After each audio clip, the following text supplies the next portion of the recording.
Marwadi university మంచి భవిష్యత్తు కోసం తెలుగు విద్యార్థులు ఇష్టపడే university. Call 9059052378 9059052379.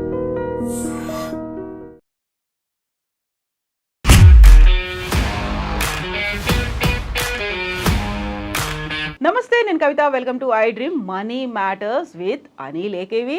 Simplifying money, one episode at a time. మనతో పాటుగా ఉన్నారు అనిల్ గారు. అనిల్ గారు నమస్కారం అండి.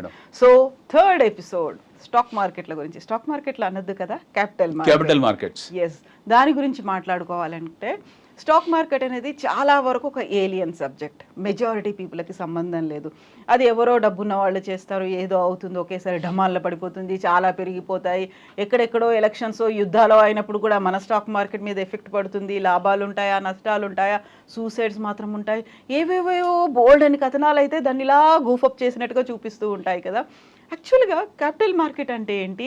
సామాన్యులు దాన్ని అర్థం చేసుకుని ఇన్వెస్ట్ చేయాల్సిన అవసరం ఏముందంటారు? మనం క్యాపిటల్ మార్కెట్స్ని ఫస్ట్ అర్థం చేసుకోవాలంటే అసెట్ మేనేజ్మెంట్ అర్థం చేసుకోవాలండి. అసెట్ మేనేజ్మెంట్ లాస్ట్ 2 ఎపిసోడ్స్లో లాస్ట్ 2 చాప్టర్స్లో మనం అర్థం చేసుకున్నాం. బేసికల్ అసెట్ మేనేజ్మెంట్ ఏంటి అనేది. ముందు మనం ఫిక్స్డ్ డిపాజిట్ గురించి మాట్లాడుకున్నాము, చీటీల గురించి మాట్లాడాము, తర్వాత కమోడిటీస్, ప్రీషియస్ మెటల్స్, బంగారం గురించి, వెండి గురించి మాట్లాడాము, పెట్టుబడి సాధనాలుగా భూమి గురించి మాట్లాడాము, తర్వాత చీటీల గురించి మాట్లాడాము. Next we spoke about mutual funds గురించి మాట్లాడాము. మ్యూచువల్ ఫండ్స్లో ఏముంటాయి అని అంటే బేసికలీ ఉండేవి stocks. Mutual fund is a instrument where you have multiple products involved. Mutual ఫండ్లో ఈవెన్ మీకు ఎఫ్డీలు కూడా ఉంటాయి, ఫిక్స్డ్ డిపాజిట్ ఇన్స్ట్రుమెంట్ కూడా ఉంటుంది. మ్యూచువల్ డైవర్సిఫైడ్ పోర్ట్ఫోలియోస్లో మీకు ఫిక్స్డ్ డిపాజిట్ ఉంటుంది, బాండ్స్ ఉంటాయి, కొంచెం కరెన్సీ ఉంటుంది, కొద్దిగా గోల్డ్ ఉంటుంది, ఈటీఎఫ్స్ ఉంటాయి, కొద్దిగా స్టాక్స్ ఉంటాయి. ఇది మిక్స్డ్ ఉండే మ్యూచువల్ ఫండ్స్లో 100% ఈక్విటీ బేస్డ్ మ్యూచువల్ ఫండ్స్ ఉంటాయి. 100% ఈక్విటీ బేస్డ్ మ్యూచువల్ ఫండ్లో మీకు గ్రోత్ ఫండ్ అని ఉంటుంది, మిడ్ క్యాప్ ఫండ్స్ అని ఉంటాయి, స్మాల్ క్యాప్ ఫండ్స్ అని ఉంటాయి, మళ్ళీ మిక్స్డ్ బ్యాక్ ఫండ్స్ అని ఉంటాయి, ఇలాగా. సో మ్యూచువల్ ఫండ్ పర్స్పెక్టివ్లో మాట్లాడుకున్నప్పుడు కస్టమర్కు అంటే ఇన్వెస్టర్కి తెలియదు అతను ఎక్కడ పెడుతున్నాడు. మ్యూచువల్ ఫండ్ అని మాత్రమే తెలుసు తప్పిస్తే ఇతను ఇచ్చే డబ్బులు ఎటు వెళ్తున్న విషయం ఇతను తెలియదు. బ్లైండ్ ఫోల్డెడ్గా వాళ్ళు ప్రతి నెల వాయిదా పద్ధతుల ద్వారా వాళ్ళు మ్యూచువల్ ఫండ్లో ప్రతి నెల కట్టుకుంటూ వెళ్తుంటారు. ఎవ్రీ మంత్ 10,000, 5,000, 2,000 వాళ్ళ స్తోమత తగ్గట్టు. ఆ డబ్బులు ఎక్కడ వెళ్తున్నాయి, ఆ మ్యూచువల్ ఫండ్ కంపెనీస్ ఏం చేస్తున్న విషయం ఇతనికి అవగాహన ఉండదు. వాళ్ళు తీసుకున్న ప్రతి రూపాయి మీద వాళ్ళు ఛార్జెస్ వేస్తారు. వాళ్ళు ఛార్జెస్ పోయిన తర్వాత మిగిలిన డబ్బుని పెట్టుబడి మదుపు చేస్తారు, తీసుకెళ్ళి స్టాక్ మార్కెట్స్లో ఇన్వెస్ట్ చేస్తారు. ఇన్వెస్ట్ చేసినప్పుడు ఏమవుతుంది, ఆ ఒడుదుడుకులు ఉంటాయి మార్కెట్లో. ఆ ఒడుదుడుకులు ఏవైతే ఉంటాయో ఆ వాలటాలిటీ తగ్గట్టు వీళ్ళ ఫండ్స్ కూడా కింది మీదకి హెచ్చు తగ్గులు అవుతూ ఉంటాయి. బట్ ఇతనికి సంబంధం లేదు. ఎవరికి ఈ ప్రతి నెల వాయిదా పద్ధతిలో కట్టుకున్న వ్యక్తి, దీర్ఘకాలికంగా కట్టుకునే వ్యక్తికి సంబంధం లేదు. ఎందుకంటే అతని దృష్టి 1 రోజు, 2 రోజులు, 3 రోజులు, సంవత్సరం, 2 సంవత్సరాలు కాదు, 5 ఏళ్ళలో 10 ఏళ్ళలో ఇన్వెస్ట్ చేసుకునే పాయింట్ ఆఫ్ వ్యూ ఉంటాడు. కాబట్టి లా ఆఫ్ యావరేజింగ్లో అడ్వాంటేజ్ తీసుకుంటారు అతను. అంటే మ్యూచువల్ ఫండ్ ఎన్నేవి కొనుక్కుంటాడు అంటే నెట్ అసెట్ వాల్యూ యూనిట్స్ కింద డివైడ్ చేస్తారు. ప్రతి నెల వాయిదా పద్ధతిలో కొంటాడు అతను. కొనగానే ఒక నెల పెరిగింది, సపోజ్ అనుకుందాం 10 రూపాయల యూనిట్ ఉంది ఒకటి, ఈ వచ్చే నెల 11 రూపాయలు అయింది, ఆ వచ్చిన మార్కెట్ పెట్టి 9 రూపాయలు అయింది, ఆ వచ్చిన నెల 12 రూపాయలు అయింది, ఆ వచ్చిన 8 రూపాయలు అయింది. సో ప్రతిసారి అతనికి ప్రతి నెల వాయిదా పద్ధతిలో యాడ్ అవుతుంటుంది. కాబట్టి దీర్ఘకాలికంగా అంటే ఆ గ్రాఫ్ మీకు లాంగ్ టర్మ్లో మార్కెట్స్ ఏంటంటే గెయిన్ అవ్వకుంటూ వెళ్తుంటాయి. పడి లేచి ఆ దీర్ఘకాలిక గ్రాఫ్ ఎప్పుడు పైకే ఉంటుంది. 5 years, 10 years, 20 years హరైజాన్లో ఎప్పుడు మీకు అవి పైకే వెళ్తూ ఉంటాయి. కాబట్టి అతనికి ఆ నొప్పి తెలియదు. ఇన్వెస్టర్కు నొప్పి తెలియకుండా అతను గొప్ప కార్పస్ని, చాలా పెద్ద ఫండ్ని తయారు చేసుకుంటాడు. ఆ ప్రతిఫలాలు అతను అనుభవిస్తాడు ఓవర్ పీరియడ్ ఆఫ్ టైం తర్వాత. ఇది మ్యూచువల్ ఫండ్లో బేసికలీ ఉండే అడ్వాంటేజ్. డిసడ్వాంటేజ్ అంటూ ఏమీ లేవు.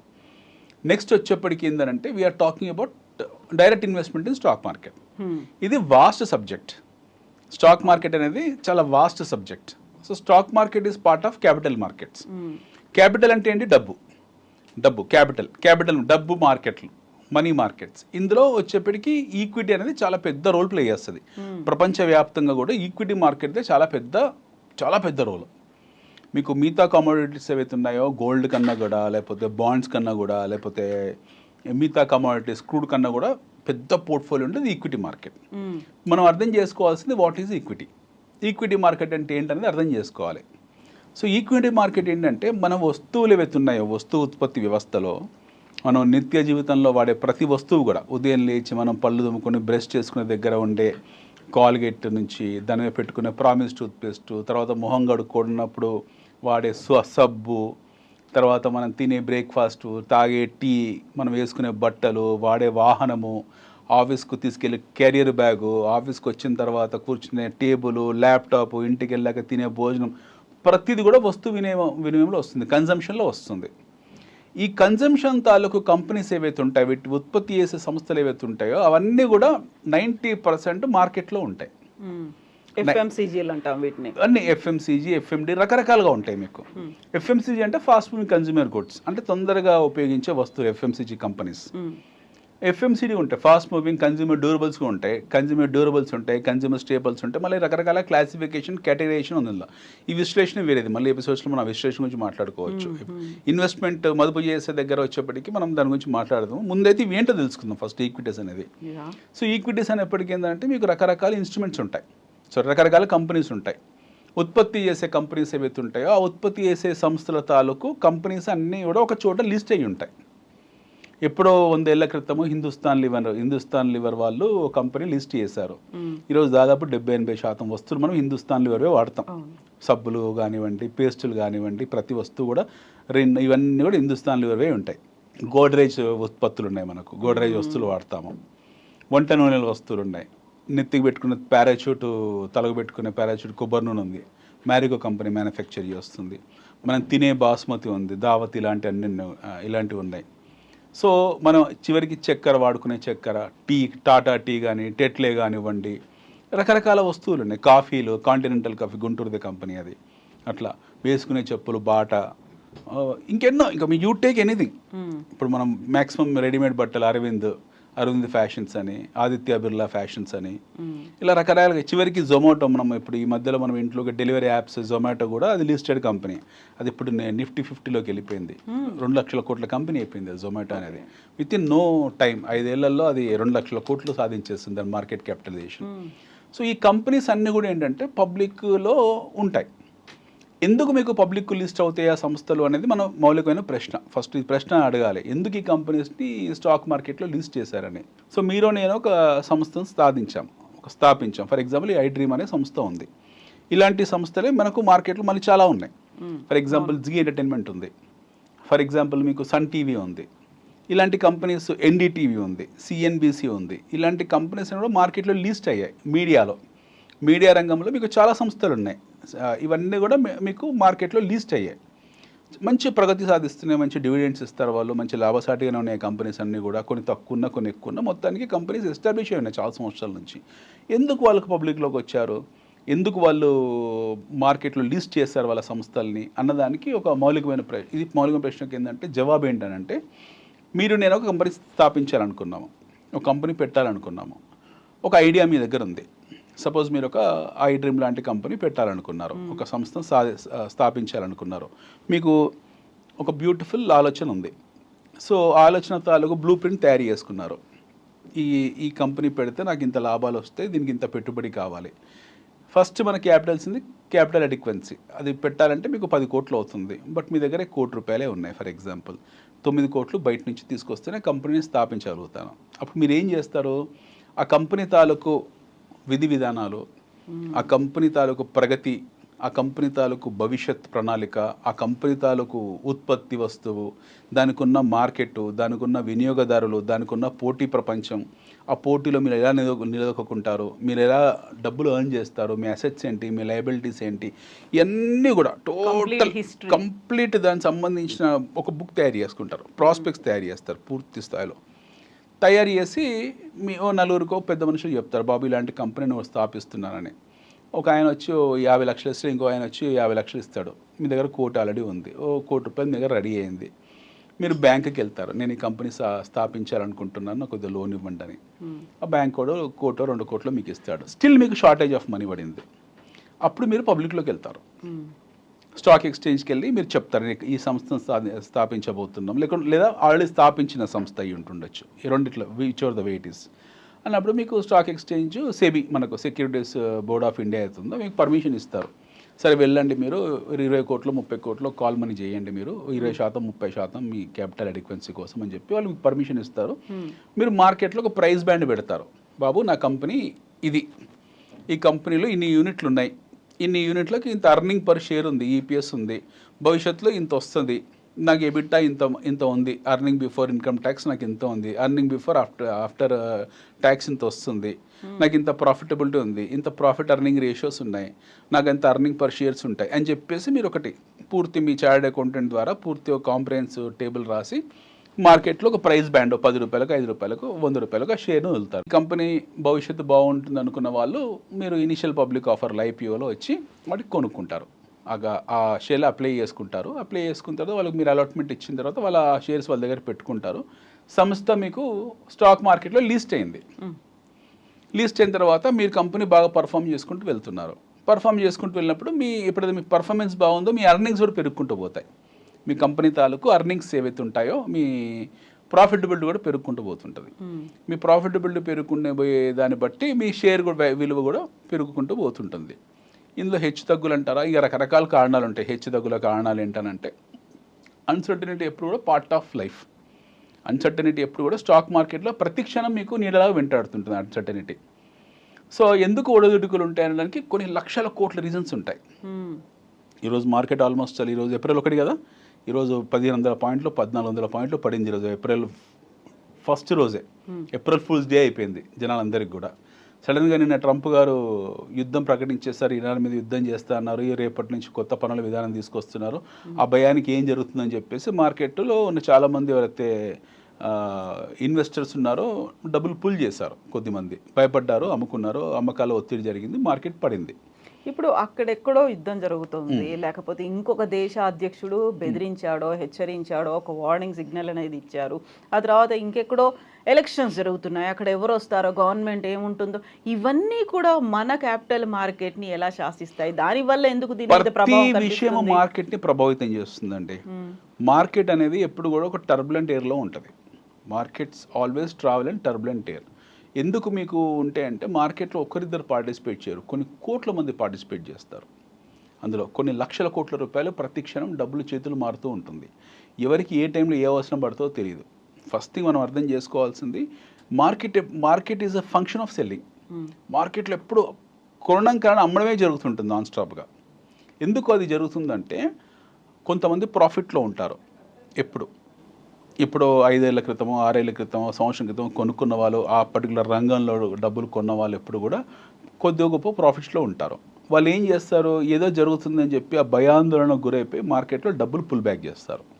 అన్సర్టనిటీ సెటిల్ అయిన తర్వాత ఇన్వెస్ట్ చేసుకుందాంలే, మళ్ళీ తర్వాత వద్దాంలే, ముందైతే ఉన్న ప్రాఫిట్స్ తీసేసుకుందామని చెప్పిన ఆ దృక్పథంతో ఉన్న వాళ్ళే ఎక్కువ మంది ఉంటారు. ఇదొకటి. రెండోది, అన్సర్టన్ అడ్వాంటేజ్ తీసుకొని మార్కెట్లో షార్ట్ సెల్ చేస్తారు కొంతమంది. షార్ట్ సెల్లింగ్ అంటే ముందే వస్తువుని అమ్మేయడం. లేని వస్తువుని వాడి దగ్గర ఆ షేర్ ఉండదు, కాకపోతే ముందే అమ్మేస్తాడు.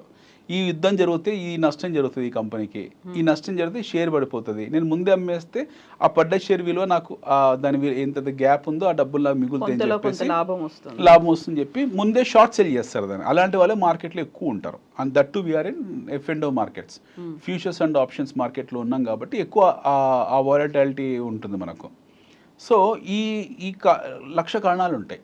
సపోజ్ ఇప్పుడు ట్రంప్ గారు కొన్ని విధానాలు పెట్టారు, టారిఫ్ విధానాలు పెట్టారు. భారతదేశం మీద సుంకాలు విధిస్తాము, కెనడా మీద సుంకాలు విధిస్తాము, చైనా మీద సుంకాలు విధిస్తామని రకరకాల భయాందోళనలు సృష్టిస్తున్నారు ఆయన.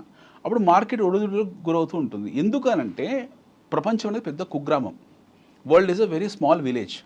We are indispensable from each other. మనని ఇంకొక దేశం నుంచి విడదీయలేం. మన ఉత్పత్తులు ఇంకో దేశానికి వెళ్తాయి, ఇంకో దేశం ఉత్పత్తులు మన దేశానికి వస్తాయి.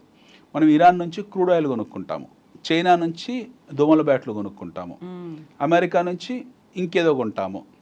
చైనా వాడి బొమ్మలు వస్తు వినియోగాలన్నీ కూడా అమెరికాకి ఎక్స్పోర్ట్ చేస్తాడు. రష్యా నుంచి మనం క్రూడ్ ఆయిల్ కొనుక్కుంటాము, ఇంకో దేశం నుంచి ఇంకేదో కొంటాం. అట్లా మనం కూడా ఎగుమతులు చేస్తాం. మన చక్కెర ఎగుమతులు చేస్తాము, మన బియ్యం ఎగుమతులు చేస్తాము, మన ఫెర్టిలైజర్ ఎగుమతులు చేస్తాం, మన టెక్స్టైల్స్ ఎగుమతులు చేస్తాము. మనం కూడా బంగ్లాదేశ్ నుంచి దిగుమతి చేసుకుంటాము. ఇట్లా దిగుమతి ఏవైతే ఉంటాయో మనకు నిరంతరం ఇది ఒక ప్రక్రియ. ఇదొక ట్రేడ్ అండ్ కామర్స్ అనేది నిరంతర ప్రక్రియ. మనం ఒక దేశం నుంచి విడదీయలేము, లేదా మన దేశాన్ని ఇంకొక దేశం విడదీయలేదు. ఏమవుతుంది మనం విడదీస్తే అంటే మనం ఇండిపెండెంట్ అయిపోతాం. మనకు స్వయం సిద్ధి సాధించని ఏ దేశం కూడా స్వయం సిద్ధి సాధించలేదు. డొమెస్టిక్ కన్జంప్షన్ స్టోరీ అని మనం అంటాం తప్పిస్తే ఇంకో దేశం మీద మనం డిపెండ్ కావాల్సిందే. ఇప్పుడు చైనా నుంచి ఏపీఎస్ మనం దిగుమతి చేసుకుంటాం. మన ఫార్మాస్యూటికల్ కంపెనీస్లో వాడే ముడి సరుకు ఏవైతుందో అది మనం చైనా నుంచి దిగుమతి చేసుకుంటాం. అమెరికా మన నుంచి చాలా ఫార్మాస్యూటికల్ వస్తువులు వాళ్ళు దిగుమతి చేసుకుంటారు. మన దగ్గర నుంచి ట్యాబ్లెట్స్ అని లేకపోతే వ్యాక్సినేషన్స్ అని మన నుంచి వాళ్ళు దిగుమతి చేసుకుంటారు. మన నుంచి ఆఫ్రికా దేశాలకు చాలా మటుకు 2 వీలర్స్ సప్లై అవుతాయి. చాలా దేశాల నుంచి మనము ఎన్నో వస్తువులు దిగుమతి చేసుకుంటాం. మంచి లగ్జరీ వస్తువులు కానివ్వండి, వాచ్లు కానివ్వండి, ఇంకెన్నో వస్తువులని మనం దిగుమతి చేసుకునే వస్తువులని. అట్లా ఒక దేశం మీద ఇంకొక దేశం ఇంటర్ డిపెండ్ అయి ఉంటుంది. దీనికి తోడుగా ఎకలాజికల్ సిస్టమ్స్ కూడా డిఫరెంట్గా ఉంటాయి. డిఫరెంట్గా ఉంటాయి. ఇప్పుడు మన దేశంలో అన్ని ఉత్పత్తులు జరగవు. కొన్ని దేశాల నుంచి మనం దిగుమతి చేసుకోవాల్సి ఉంటుంది. అమెరికాలో అన్ని ఉత్పత్తులు జరగవు. అమెరికా కూడా ఎన్నో దేశాల నుంచి దిగుమతి చేసుకోవాల్సి ఉంటుంది. సో ఈ ట్రాన్సాక్షన్స్ ఏవైతే ఉన్నాయో ఇవి జరిగినంత కాలం బాగానే ఉంటుంది. ఇప్పుడు ట్రంప్గా వచ్చిన సుంకాలు విధిస్తున్న వరకు ఈ మిగతా దేశాలు ఏవైతే ఉన్నాయో వాళ్ళకి ఎగుమతి చేసే దేశాలు అన్నీ ఏవైతే ఉన్నాయో అవి ఒడుదిరుగులకు గురయ్యాయి, ఒక రకమైన టర్బులెన్స్ గురయ్యాయి. సో అంతకాలం సాగిన ఏదైతే స్మూత్ రిజిమ్ ఉందో ఆ స్మూత్ రిజిమ్ ఆగిపోయి ఈ కంప్లీట్ వాలటాలిటీకి వచ్చేసి మార్కెట్ గత 7 నెలల నుంచి లేదా గత కొద్ది సంవత్సరాల నుంచి ఈ గందరగోళంలో ఉంది. బట్ ఏంటంటే నెట్ ఏంటంటే ఇవన్నీ పార్ట్ ఆఫ్ లైఫ్, ఇవన్నీ జీవితంలో అంతర్భాగం. దీన్ని మనం విడదీయలేము. మనకి ఎప్పుడు ఏదో జరుగుతూనే ఉంటుంది. ఇప్పుడు మన దేశంలో ఇప్పుడు సడన్గా ఎలక్ట్రానిక్ వెహికల్ విప్లవం మొదలైంది.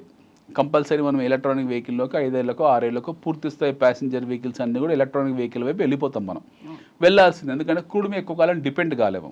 మనకు క్రూడ్తో అనిశ్చితి ఉంది. క్రూడ్ విషయంలో పశ్చిమాసియాలో గొడవలు జరుగుతున్నాయి, అమెరికా వాళ్ళు ప్రతి విషయం ఇంటర్ఫేర్ అవుతున్నారు, ఇవన్నీ రకరకాల యుద్ధాలు జరుగుతున్నాయి అక్కడ. సో మనకి ఏ టైంలో ఎవరు ఎలాంటి టారిఫ్లు విధిస్తారో ఎలా రేట్లు పెంచుతారో మనకు కూడా తెలియదు.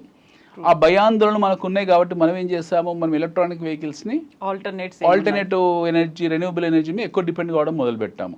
దానివల్ల మనకు తెలియకుండా ఒక సైలెంట్ విప్లవం మొదలైంది మన దేశంలో. సైలెంట్ విప్లవం పేరు ఏంటంటే ఎలక్ట్రిక్ వెహికల్ విప్లవం. ఎలక్ట్రిక్ వెహికల్ విప్లవాల్లో మన ఆటోమొబైల్ కంపెనీస్ మంచి మహీంద్రా కానివ్వండి, టాటాస్ కానివ్వండి, ఇలాంటి మన సంస్థాగతంగా ఉన్న మా సంస్థలు ఏవైతే చాలా బలమైన సంస్థలు ఇవన్నీ. వాళ్ళ బ్యాలెన్స్ షీట్స్ చాలా బాగున్నాయి, వాళ్ళ ట్రాక్ రికార్డు బాగుంది. ముఖ్యంగా భారతీయ సంస్థలకు మంచి ట్రాక్ రికార్డు ఉంది ఎన్నో సంవత్సరాల నుంచి. మన బ్యాటరీ మ్యానుఫ్యాక్చర్స్ ఎవరైతే ఉన్నారో, ఎక్సైడ్ కంపెనీ కానివ్వండి, అమర్ రాజా కానివ్వండి, మన స్థానిక సంస్థలు వీళ్ళందరూ చాలా బలంగా ఉన్నారు. సో ఈ సంస్థలు ఏం చేస్తున్నారు, వీళ్ళు ఎక్కువ ఫోకస్ చేశారు, ఉత్పత్తి వ్యవస్థని ఎక్కువ ఫోకస్ చేశారు, ఎక్కువ ప్రొడక్షన్ మొదలుపెట్టారు. ఎందుకంటే భవిష్యత్ అంతా కూడా వీటి మీదే ఆధారపడింది కాబట్టి.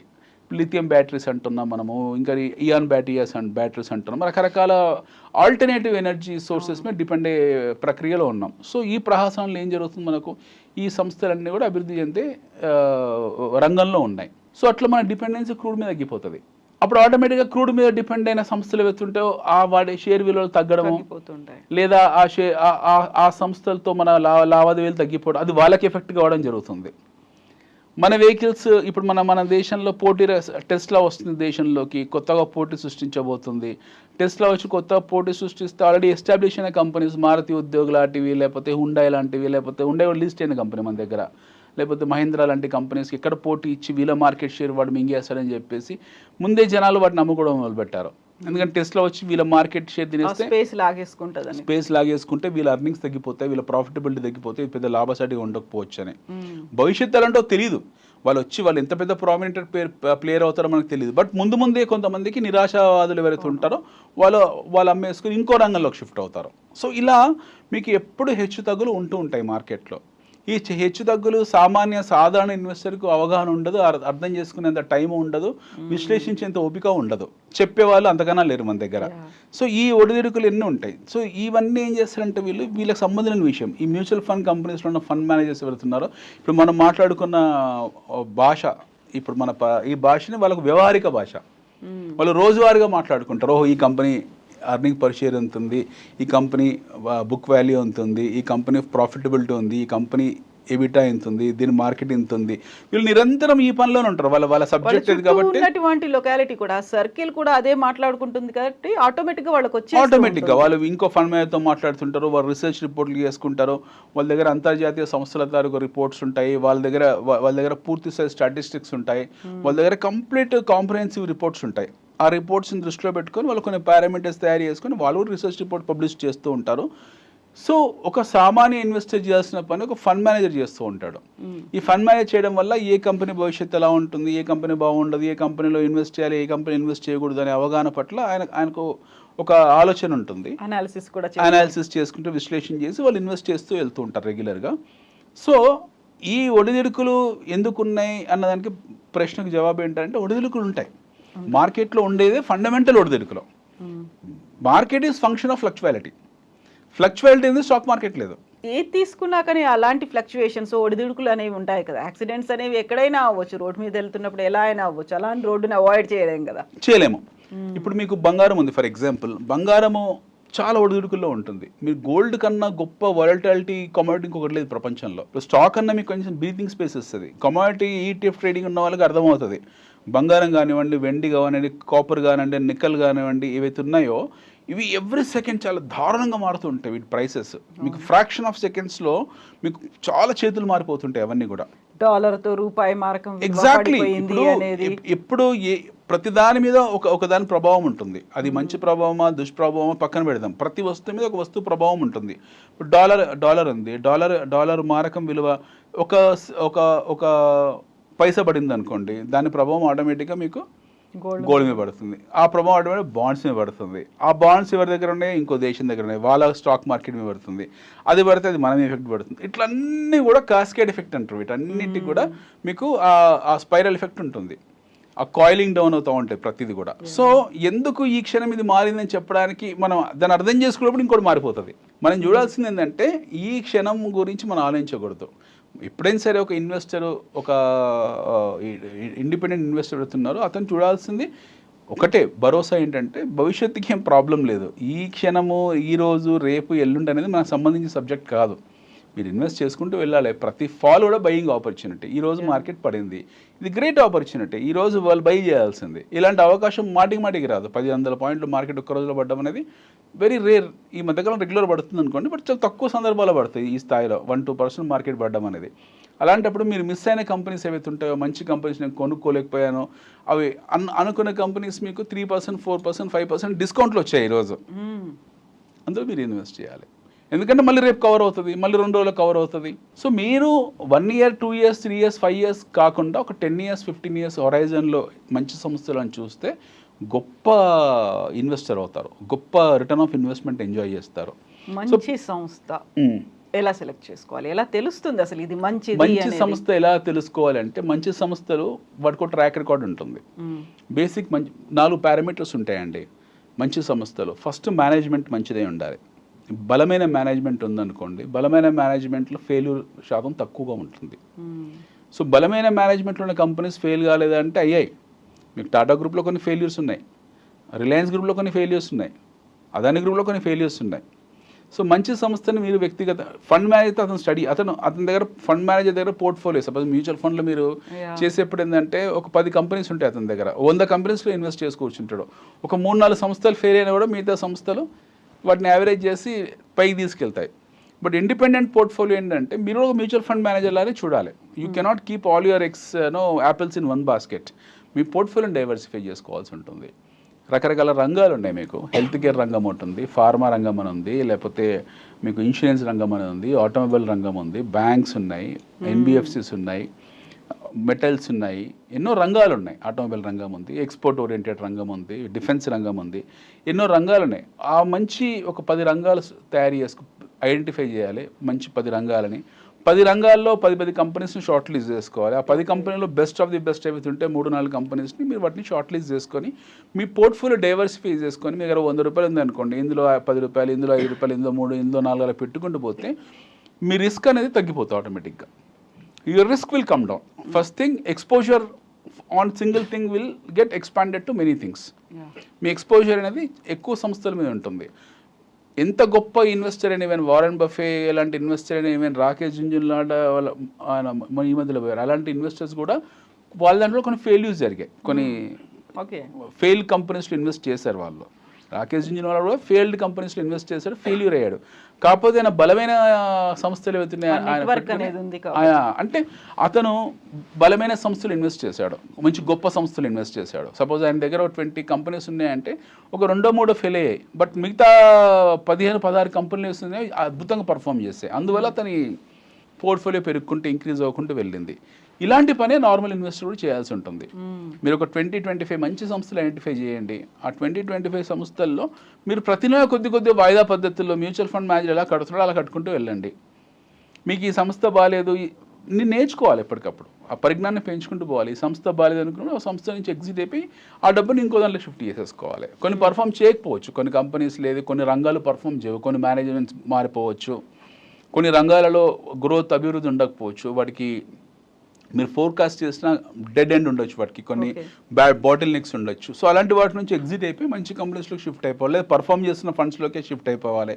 ఇలాంటివి మీరు ఎప్పటికప్పుడు పోర్ట్ఫోలియోని రీజింగ్స్ చేసుకుంటూ వెళ్ళినా కొద్దీ మీ ఫండ్ పర్ఫార్మెన్స్ పెరుగుకుంటూ పోతుంది. తద్వారా మీకు ఎక్కువ రిటర్న్ ఆఫ్ ఇన్వెస్ట్మెంట్ ఎంజాయ్ చేసే సౌలభ్యం ఉంటుంది. సో మనం చేయాల్సిందంటే రీసెర్చ్ స్టడీ. ఇది నిత్య జీవితంలో భాగమే ఉండాలి. ప్రతిరోజు ఆ పని చేస్తూ ఉండాలి. మనము టీవీ సీరియల్ మీద 2 గంటలు 3 గంటలు టైం పెడతాము, తప్పులేదు, అది ఎంటర్టైన్మెంట్ మనకు అవసరం ప్రతి మనిషికి కూడా. 2 గంటల సమయాన్ని గంటన్నరకే కుదించండి, ఇంకో అరగంట ఎకనామిక్స్ మీద స్పెండ్ చేయండి. మీరు అలాంటప్పుడు ఇది చేయడం వల్ల ఏంటంటే మీరు 40 ఇంచెస్ టీవీ బదులు 100 ఇంచెస్ టీవీ కొనుక్కునే అవకాశం ఉంటుంది. ఇదే టీవీ బదులు పెద్ద టీవీ కొనుక్కుంటారు మీరు, ఎందుకంటే మంచి సంస్థలో మీరు ఎక్కువ ఇన్వెస్ట్ చేసి ఎక్కువ డబ్బులు వస్తే వచ్చే డివిడెండ్స్ని తీసుకొని 40 ఇంచెస్ టీవీ బదులు 80 ఇంచెస్ టీవీ కొనుక్కోగలుగుతారు, లేదా 2 వీలర్ నుండి 4 వీలర్ ట్రాన్స్ఫార్మ్ కాగలుగుతారు, లేదా ఫ్లాట్ నుంచి ఇండిపెండెంట్ హౌస్లోకి వెళ్ళగలుగుతారు. మీకంటూ వచ్చే మంచి కార్పస్లో రేపు పొద్దున పిల్లలు పెళ్లి చేయగలుగుతారు, చదివించుకోగలుగుతారు, మంచి భూములు కొనుక్కోగలుగుతారు.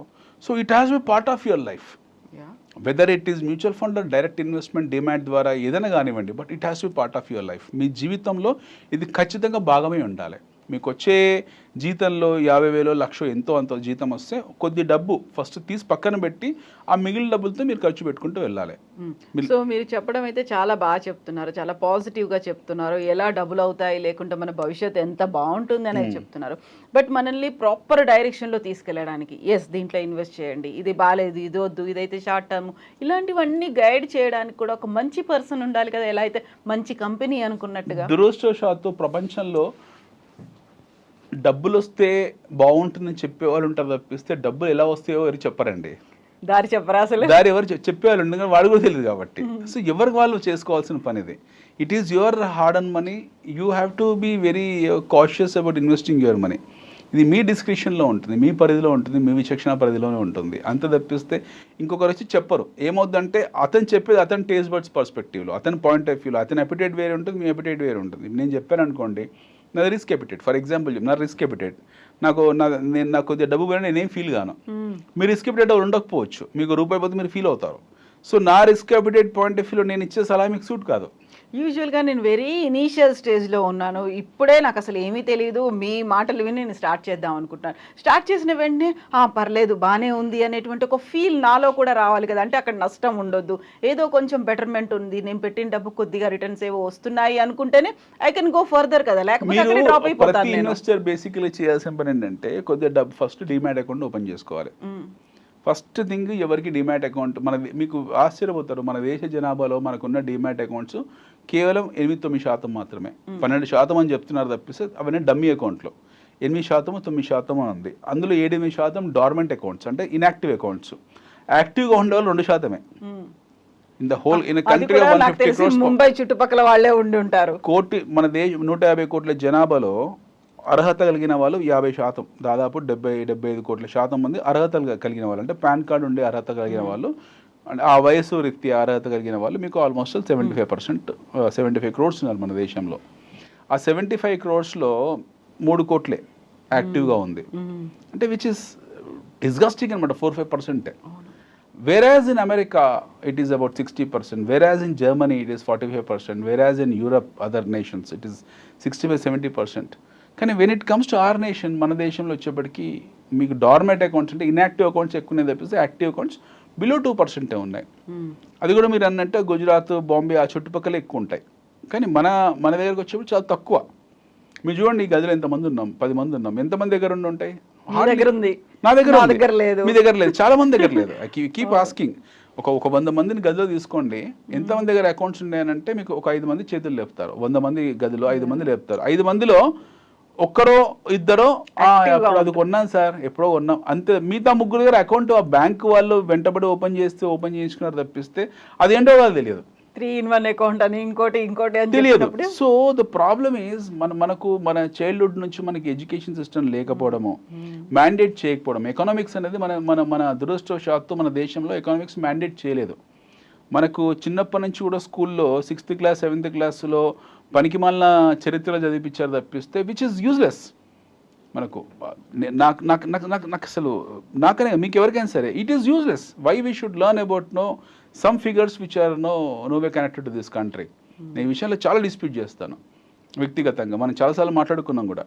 సో ఎకనామిక్స్ మ్యాండేట్ చేయలేదు. The age of child who reaches around 10-12 years వాడికి అదే వయసులో వాడికి ఎకనామిక్స్ మ్యాండేట్ చేసి చదివించడం మొదలుపెట్టుంటే బై ద టైమ్ ఈ బికమ్స్ అన్ అడల్ట్ వాడు సొంతంగా నేర్చుకొని అకౌంట్ ఓపెన్ చేసుకునే స్థాయికి వచ్చిండేవాడు. బట్ దురదృష్టవశాత్తు వాడికి అది ఎవరు నేర్పించలేదో అతను నేర్చుకొని నేను సొంతంగా ఇన్వెస్ట్ చేసే టైంలో వాడు చుట్టుపక్కల సమాజం ఏం చేస్తుందంటే మనకు జూదగాలా ముద్రించేస్తుంది. అరే ఇదేంట్రా నువ్వు షేర్లలో ట్రేడింగ్ చేస్తున్నావంట అని ఏదో గుర్ర పందాలో లేకపోతే ఆన్లైన్ బెట్టింగో లేకపోతే ఇంకే క్యాసినో టైప్లో చిత్రీకరించబడి వాడు డిస్కరేజ్ అయిపోతాడు. Hardly you have anybody would discuss. 10 మంది మనం ఫ్యామిలీ మెంబర్స్ అందరం ఒక గెట్ టుగెదర్లో కూర్చున్నాము, 10 మంది కూర్చున్నాము, 10 గంటలు మాట్లాడుకున్నా, not even a single minute we speak about no markets. అది మన బ్యాడ్ లక్. అది యూజువల్గా ఇప్పుడు క్యాంపెయినింగ్లు కూడా ప్రచారాలు కావచ్చు, యాడ్స్ కావచ్చు, ఇవన్నీ వచ్చేవి కూడా మ్యూచువల్ ఫండ్స్కి సంబంధించినవే వస్తుంటాయి. చివరిలో డిస్క్లైమర్ కూడా ఉంటుంది, సబ్జెక్టివ్ టు మార్కెట్ రిస్క్ అనేది. క్యాపిటల్ మార్కెట్కి సంబంధించి అలాంటి యాడ్స్ క్యాంపెయినింగ్స్ ఏమైనా కనిపిస్తున్నాయా మీకు? క్యాంపెయిన్ వచ్చేప్పటికి ఏంటంటే ఈ సెబీ వాళ్ళు సిడిఎస్ వాళ్ళు చెప్తారు ఏం క్యాంపెయినింగ్ ఇస్తారు. ఫేక్ అకౌంట్లతో జాగ్రత్త, మనకు వస్తుంది కదా ఫర్జీ అకౌంట్తో జాగ్రత్త అని చెప్తారు తప్పిస్తే అకౌంట్ ఓపెన్ చేసుకుని చెప్పాలి. అది మినిస్ట్రీ ఆఫ్ ఫైనాన్స్ బాధ్యత, అది భారత ప్రభుత్వం బాధ్యత, అది భారత ఆర్థిక శాఖ బాధ్యత. అది వాళ్ళు చెప్పాలి. వాళ్ళు ఏమని చెప్పాలంటే మీరు ఇది నేర్చుకోండి, ఎడ్యుకేషన్ ఈజ్ మ్యాండేట్, ఇది నేర్చుకోవాలి, చదువుకోవాలని ఎవరు చెప్పేవాళ్ళు లేరు. ఎవరు చెప్పేవాళ్ళు లేకపోవడం వల్ల ఏమవుతుందంటే మన దేశంలో గత 35 సంవత్సరాలు ఆఫ్టర్ న్యూ ఆర్థిక సంస్కరణల తర్వాత 91 తర్వాత వచ్చిన ఫలాలు ఏవైతున్నాయో మనకన్నా ఎక్కువ విదేశీయులు అనుభవించారు. కొన్ని కోట్ల రూపాయలు, కొన్ని లక్షల కోట్ల రూపాయలు, not 1 or 2 rupees, not billions, trillions of rupees మన దగ్గర ట్రేడ్ అయిన ట్రిలియన్స్ ఆఫ్ డాలర్స్ మన దగ్గర ట్రేడ్ అయి ఉంటుంది. ఈ 35 సంవత్సరాలు ప్రతిరోజు ట్రేడింగ్ కొన్ని ట్రిలియన్స్ ఆఫ్ డాలర్ ట్రేడ్ అయి ఉంటుంది. నష్టపోయేది మన వాళ్ళు, 90% నష్టపోయేది భారతీయ పెట్టుబడిదారులు, ఇన్వెస్టర్స్, చిన్న ఇన్వెస్టర్స్. లాభం తీసుకునేవాడు ఫారెన్ ట్రేడర్. సో ప్రతిసారి వాడి కంట్రోల్లో మనం ఉంటాం తప్పిస్తే మనం స్వతహాగా మనం చేసింది ఏం లేదు. దీనికి కారణం ఏంటి? దీనికి ఎందుకు ఇలా జరుగుతుందని అంటే మన దగ్గర ఎడ్యుకేట్ చేసేవాళ్ళు ఎందుకు ఈ ప్రోగ్రామ్ కూడా ఎవరు చూడరు. We're mentally fix. So pathetically మన మైండ్ సెట్ ఎంత దురదృష్టవశాత్తు ఎంత దుర్మార్గంగా ఫిక్స్ అయిపోయిందని అంటే ఈ చర్చను కూడా ఎవరు చూడరు. మీరు ఈ చర్చ గురించి అట్రాక్టివ్గా అనిపించదు. ఇప్పుడు ఈ చర్చ బదులు మనం ఏ సినిమా పుష్ప గురించి మాట్లాడినా, లేకపోతే బాహుబలి గురించి మాట్లాడినా, లేకపోతే లేటెస్ట్ ఇంకేదో మూవీ గురించి మాట్లాడినా, లేదా మూవీ గాసిప్ గురించి మాట్లాడితే దాని మీద ఇంట్రెస్ట్ ఉంటుంది జనాలకు. People like more gossiping, people like more controversial topics, people like extra marital affairs, people like what you call political gossiping, but they are not interested in economics. యూజువల్గా ఉన్న survey కూడా అదే కదా, క్రికెట్ను చూస్తారు, క్రైమ్ను చూస్తారు, సినిమాను చూస్తారు, 3 C's ఎక్కువ చూస్తూ ఉన్నారు అనేదే కదా. ఎస్, అందుకే వాళ్ళు అలా ఉంటారు కదా. Very few people are making money in the market, rest are living on plastic. వాళ్ళు ప్లాస్టిక్ కార్డ్స్ మీద, ప్లాస్టిక్ మనీ మీద, లోన్స్ మీద ఉన్నారు. అసలు అంత ఆ దురదృష్టకరమైన పరిస్థితి ఎందుకు రావాలి? Why you have to depend on loans? ఇప్పుడు కాలేజ్ డేస్ నుంచి ఫర్ ఎగ్జాంపుల్ వాడి చదువు అయిపోయింది, ఈ రోజుల్లో 21-20 years ఉద్యోగం వస్తుంది. By the time you are reaching your college at 21-22 you should get mentally prepared to open your demat account. మీరు స్వతహాగా demat account, at least you have to open your mutual fund. If not demat account, you have to put your money. The day when you are get into service, మీరు ఉద్యోగంలోకి సంపాదించిన మొదటి నెలలోనే మీ retirement మీరు plan చేసుకోవాలి. You have to plan your retirement the day you take your first salary. ఇది అయ్యి ఉండాలి ఆబ్జెక్టివ్ లైఫ్లో. వాడు ఆబ్జెక్టివ్ అదే ఉండాలి. కాకపోతే వాడు మొదటి శాలరీ తీసుకున్న రోజు ఎవరికి పార్టీ ఇద్దామని ఆలోచిస్తాడు, ఎవరికి ఏ గిఫ్ట్ ఇద్దామని ఆలోచిస్తాడు. నథింగ్, ఎవరేమి ఇంట్లోంచి పారిపోవట్లేదు. మన సొసైటీ కూడా అలాగే ఉంది కదా. ఏదైనా ఒకటి సెలబ్రేట్ చేసుకుంటున్నాము అంటే పార్టీ అడుగుతారు, ఉద్యోగం వచ్చిందంటే పార్టీ అడగాలి. అలాగే ఇంట్లో పేరెంట్స్ ఫస్ట్ శాలరీ తీసుకుని వచ్చిన పిల్లలకు పేరెంట్స్ చెప్పాల్సింది బట్టలు, నాన్న నీకు డ్రెస్సు, నాన్న మమ్మీ నీకు చీర అంటే చెంప పగలగొట్టావు అదే స్పాట్లో. ఇది కాదు చేయాల్సింది. You bloody open A demat account, you put your money in to mutual funds. మేము బట్టలు నువ్వు కొనిస్తే కొనుక్కునే స్థాయిలో ఏం లేము, తర్వాత కొనుక్కుందాం ఒక 3 నెలల తర్వాత, నీకు ప్రమోషన్ ఇచ్చిన తర్వాత విల్ సెలబ్రేట్ దట్ టైం. ఇది సక్సెస్ కాదు. సక్సెస్ నువ్వు ఎదిగినప్పుడు సక్సెస్, ఉద్యోగం తెచ్చుకోవడం సక్సెస్ కాదు. ముందు నువ్వు డిమాట్ అకౌంట్ ఓపెన్ చేసుకో, ముందు మ్యూచువల్ ఫండ్లో కట్టని పేరెంట్స్ చెప్పగలగాలి. బట్ అన్ఫార్చునేట్లీ పేరెంట్స్ కూడా చెయ్యరు. వాళ్ళు సెలబ్రేట్ చేసుకుని 10 మందికి చెప్పుకుంటారు. ఇదేదో సెంటిమెంట్ లాగా ఫీల్ అవుతూ అది సెంటిమెంట్ ఫుల్స్ కదండి. బేసికలీ మనకి ఇవే ఎక్కువ కదా. ఈ సెంటిమెంట్స్ ఎక్కువనే కాబట్టి మనం ఎక్స్ట్రా మ్యారిటల్ అఫైర్స్ గురించి ఎక్కువ మాట్లాడతాం. మనం అక్రమ సంబంధాల మీద ఉన్న ఇంట్రెస్ట్ మనకు వీటి మీద ఉండదు కదా. మీరు ఒక వీడియో చేసి వదలండి, ఒక cheap C rated, B rated, ఒక థర్డ్ క్లాస్ వీడియో చేసి వదలండి, దానికి ఎంత వ్యూస్, ఎంత లైక్స్, ఎంత ఇంట్రెస్ట్గా దాని కామెంట్స్ రాస్తారు జనాలు. 99 మహాకుంభకి వెళ్ళిన తర్వాత మొనాలిసాను చూశారు, ఇంకెవరో అక్కడ ఉన్నటువంటి సన్యాసిని చూశారు, ఒక హీరోయిన్ సన్యాసినిగా మారింది. అవి కదా బాగా వైరల్ అయినటువంటి న్యూస్లు. అదే కదా ఇప్పుడు మనం అందుకే ఎట్లున్నాం కదా. We're developing for last 70 years. మనం డెవలప్డ్ నేషన్ కాదు, అండర్ డెవలప్డ్ నేషన్ కాదు, వీఆర్ డెవలపింగ్ నేషన్. మనం డెవలపింగ్ నేషన్. గరీబీ హటావ్ అనే నినాదం 70 ఏళ్ళ నుంచి ఉంది. ఇదే గరీబీ హటావ్ అనే నినాదం ఇంకో 100 ఏళ్ళ వరకు వాడతారు మన పొలిటీషియన్స్. 60 ఏళ్ల క్రితం ఏ గరీబీ హటావో గురించి తీసుకొని వచ్చి నినాదంతో ఎలక్షన్లోకి వచ్చారో, ఇంకో 60 ఏళ్ల తర్వాత కూడా గరీబీ హటావో గురించే మాట్లాడతారు. పేదరిక నిర్మూలన అనేది మన నిరంతరం మన జీవితంలో ఒక పెద్ద పొలిటికల్ స్లోగన్ అనమాట. పేదరిక నిర్మూలన అనుకుంటూ పేదరికాన్ని కాదు, పేదలను నిర్మూలించుకుంటూ వెళ్ళిపోతున్నాం మనం. సో మనకు ఎవరు నేర్పించేవాళ్ళు లేరు. అన్ఫార్చునేట్లీ మన సిస్టమ్ ఎంత దరిద్రమైన సిస్టమ్ అంటే మనకి ఎవరు నేర్పించారు. మనకు మనం ఫైట్ చేయాల్సిందే, మనకు మనం స్వతహాగా నేర్చుకోవాల్సిందే. ఫారిన్ కంట్రీస్లో వాడికి చాయిస్ ఉంటుంది. వాడికి చిన్నప్పుడు అభివృద్ధి చెందిన దేశాల్లో అడమైన బయాలజీలు లేకపోతే జువాలజీలు తీసుకొచ్చి పెట్టరు. బొద్దింకి ఎలా బాకుతుంది, వాడికి ఏం అవసరం డిసెక్షన్లో. మధ్యాహ్నం మ్యాట్నీ సినిమాలు ఏం అవసరం మనకు, ఏ చెట్టుకు ఏ కాయ కాస్తుంది, ఇవన్నీ ఏం అవసరం మనకు. To be very honest, precisely ఏం తెలుసుకొని ఏం చేస్తారు వాటిని, అది తర్వాత నేర్చుకోవచ్చు. అది జీవితకాలంలో మన జీవితంలో మనం నేర్పిస్తారు అవన్నీ. తర్వాత వీళ్ళు లెర్న్ ఎవ్రీథింగ్ ఆటోమేటిక్గా, లేదా మన ఇంట్లో వాళ్ళు చెప్తారు అవి. బట్ మీకు చెప్పాల్సింది బేసిక్ ఎకనామిక్స్, పొదుపు మదుపు అది ఏదైతుందో దాని గురించి చర్చించాలి స్కూల్లో.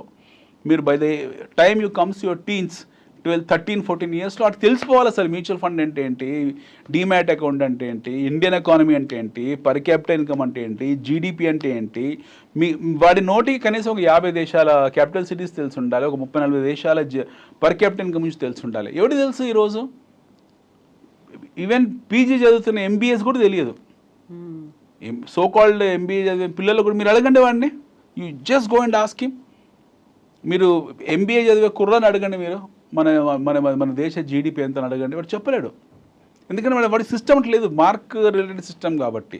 సో మనం ఈ ఛాలెంజింగ్ టైమ్స్లో ఉన్నాము. We're seeing lot of challenges. గత ఆల్మోస్ట్ లాస్ట్ 10 years నుంచి, 15 years నుంచి సబ్ ప్రైమ్ క్రైసిస్ తర్వాత ఇప్పటికీ మీకు జరుగుతున్న అన్సర్టనిటీ అవుతుందో, ప్రపంచవ్యాప్తంగా ఉన్న అన్సర్టనిటీ ఇంకా ముందు ఉంటుంది. బహుశా వచ్చే 10 ఏళ్లలో మనకు ఫిక్స్ శాలరీ ఉండకపోవచ్చు. We don't know. ఫిక్స్ ఈ రోజు కూడా ప్రభుత్వ ఉద్యోగాలకు పెన్షన్స్ లేని కదా, పెన్షన్స్ లేని ప్రభుత్వ ఉద్యోగాలే కదా ఇవన్నీ కూడా. ఐ థింక్ సో ఈ రోజు ఉన్న ప్రభుత్వ ఉద్యోగాలకు పెన్షన్స్ ఉందో నాకు తెలియదు. మరి ఉందా? విఆర్ఎస్ తీసుకున్నాకని ఉంటుంది కదా, ఇస్తున్నారేమో. బట్ మనకి ఈ ఫిక్స్డ్ కాంపోనెంట్లు ఉండకపోవచ్చు. డౌన్ ద లైన్ 5 ఏళ్ళలో 10 ఏళ్ళలో 20 ఏళ్ళ తర్వాత ఈ ఫిక్స్డ్ శాలరీ సిస్టంలో మనం ఉండకపోవచ్చు. We must be on performance based salaries. Fix ఇప్పుడు 1 లక్ష రూపాయల శాలరీ వస్తుంది అనుకోండి, భవిష్యత్తులో ఆ 1 లక్ష రూపాయల శాలరీని 20% మాత్రమే వాడు ప్రైవేట్ కంపెనీస్లో పెట్టారు. ఈ సిస్టమ్ 20% మాత్రమే ఫిక్స్డ్ ఉంటుంది, మిగతా 80% పర్ఫార్మెన్స్ రిలేటెడ్ ఉంటుంది. బహుశా ఆ సిస్టమ్ ప్రభుత్వ శాఖలో రావచ్చు, మనకు తెలియదు. We cannot guarantee that these governments are going to run like this, because almost all this happened to be quasi governments. మన ప్రభుత్వాలన్నీ కూడా దాదాపుగా కార్పొరేట్ చేతుల్లోనే రన్ అవుతున్నాయి, కార్పొరేట్ చెప్పు చేతుల్లోనే ఉన్నాయి. వాటి రేపు పొద్దున కంపెనీస్ చెప్తారు, విదేశీ సంస్థలు చెప్తారు వాళ్ళు, మేము మీ దేశంలోకి ఇప్పుడు ఐఎంఎఫ్ ఉంది ఫర్ ఎగ్జాంపుల్, భారతదేశంలో మీకు 1 లక్ష కోట్లు అప్పు ఇవ్వాలంటే ఇది పలానా పనులు చేయండి అని చెప్తారు వాడు.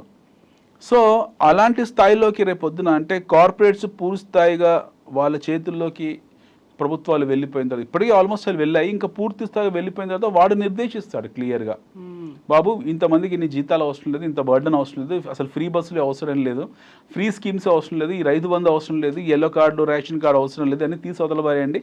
మొత్తం మీరు సోషల్ వెల్ఫేర్ స్కీమ్స్ తీసేసి డెవలప్మెంట్ స్కీమ్సే పెట్టండి, అభివృద్ధి చెందిన దేశాలాగానే మీరు కూడా పనిచేయడం మొదలుపెట్టని చెప్తే చచ్చుకుని చేయాల్సి ఉంటుంది రేపు morning. You have to work like that. బహుశా ఈరోజు ఉండకపోవచ్చు, ఊహించడానికి చాలా కష్టంగా ఉంటుంది. ఇది పాసిబుల్ కాదు, ఇది ఎలా పాసిబుల్ అని మనం అనుకోవచ్చు. But possible. ఎందుకనంటే మనం వీఆర్ టాకింగ్ అబౌట్ రైల్వేని ప్రైవేటీకరణ గురించి మాట్లాడుతున్నాము, ప్రభుత్వ భూముల వేలంపాట గురించి మాట్లాడుతున్నాము, యూనివర్సిటీస్ భూముల్ని అమ్ముకునే దగ్గర నుంచి మాట్లాడుతున్నాము. We're talking about what you call electricity privatization గురించి మాట్లాడుతున్నాము. వీఆర్ టాకింగ్ అబౌట్ సహజ వనరుల వేలం పాటల గురించి మాట్లాడుతున్నాము. ఇన్సూరెన్స్ లో కూడా FDIలు 100% FDI వచ్చేసింది. ఒకప్పుడు LIC మోనోపోలీ ఉండదు. ఇన్సూరెన్స్ అంటే LIC అనేవాళ్ళు. ఈరోజు నథింగ్ కాల్డ్ ఎస్ LIC ఒక కంపెనీ మాత్రమే. It's good part for what you call LIC life insurance కంపెనీస్కు అది ఒక మంచి సైన్, అంటే ఎస్పెషల్లీ పాలసీ హోల్డర్స్కు. ఎందుకంటే మీకు నెంబర్ ఆఫ్ కంపెనీస్ వచ్చాయి కాబట్టి గుడ్ ప్రొడక్ట్స్, పాత చింతకాయ పచ్చడి LIC ప్రొడక్ట్స్ లేవు, విదేశీ వస్తువులు వచ్చాయి, వాళ్ళకు అడ్వాంటేజ్. సో అడ్వాంటేజ్ డిసడ్వాంటేజ్ రెండు ఉంటాయి. మనకు ప్రైవేటీకరణ తర్వాత మనం బజాజ్ చేతకు మాత్రమే చూసేవాళ్ళం. తర్వాత ఇప్పుడు ఈరోజు లక్షల బైకులు చూస్తున్నాము. మారుతి కార్ అనేది ఒక గొప్ప స్టేటస్ ఉండేది. ఈరోజు మారుతి కార్ని వాడు కనీసం చూడడు. ఈరోజు బెంజ్ కార్ కూడా వాల్యూ లేదు, ఎందుకంటే బ్యాంక్స్ వచ్చి లోన్లు ఇచ్చుకుంటూ పోతున్నారు. సో ఈ అభివృద్ధి పదాన్ని కాసేపు పక్కన పెడితే ఈ ఈ ఈ ప్రక్రియ అవుతుందో, అంటే వాస్ట్నెస్ అవుతుందో, ఈ విశృంఖలత ఏదైతుందో అది ఇంకా పెరుగుకుంటూ పోతుంది భవిష్యత్తులో. వచ్చే 5 ఏళ్ళు 10 ఏళ్ళు 20 ఏళ్ళ తర్వాత it is going to be very tough tight for people who are not competent. అప్పుడు పెట్టుబడిదారు వ్యవస్థ ఎలా చూస్తే మనిషిని కాంపిటెంటా నాన్ కాంపిటెంటా, మనిషిని వస్తువులాగే చూస్తారు వాళ్ళు. వీడు స్కిల్డా అన్స్కిల్డా. ఈరోజు అమెరికా ఏమంటున్నారు, we want skilled people, we're going to send back unskilled. So అలాగే వీడు స్కిల్లా కాదా, వీడు కాంపిటెంటా కాదా, రెండే ఉంటాయి parameters, whether is competent or incompetent. So incompetent one తీసి పక్కన పడేస్తారు, కాంపిటెంట్ వాడికి ఇవ్వాల్సిన ఇచ్చేస్తారు.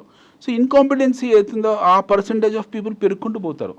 సామాన్య ప్రజలు కూడా అందులో పడకుండా ఉండాలి, ఆ బ్రాకెట్లో పడకుండా ఉండాలి. కమింగ్ జనరేషన్ ఆ బ్రాకెట్లో పడకుండా ఉండాలంటే వాడు బ్యాకప్ పెట్టుకొని ఉండాలి.